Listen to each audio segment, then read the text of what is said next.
প্রবাসে নানা ইতিবাচক কাজের স্বীকৃতি দিতে ফ্রান্সে আয়োজন করা হয় এক ব্যতিক্রমধর্মী সম্মাননা অনুষ্ঠান।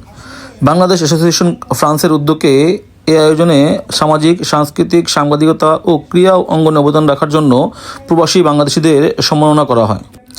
প্যারিসে অনুষ্ঠিত অনুষ্ঠানটি প্রবাসীদের মিলন মেলায় পরিণত হয়। বিভিন্ন শ্রেণী-পেশার মানুষ অনুষ্ঠানে অংশ নিয়ে আয়োজকদের এমন উদ্যোগকে তারা স্বাগত জানান। 1971 সনে বাংলাদেশে মুক্তিযুদ্ধ হয়েছে।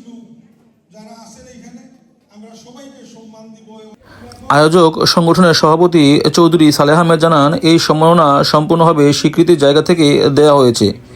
তিনি বলেন, সমাজে যারা ভালো কাজ করেছেন তাদের সম্মানিত করাই আমাদের মূল উদ্দেশ্য। অনুষ্ঠান সঞ্চালনা করেন মিজানুর রহমান ও খসরু।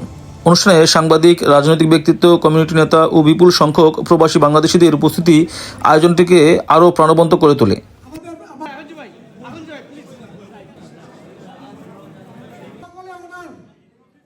অনুষ্ঠানে প্রধান অতিথি হিসেবে উপস্থিত ছিলেন সুফিয়ান কারুম।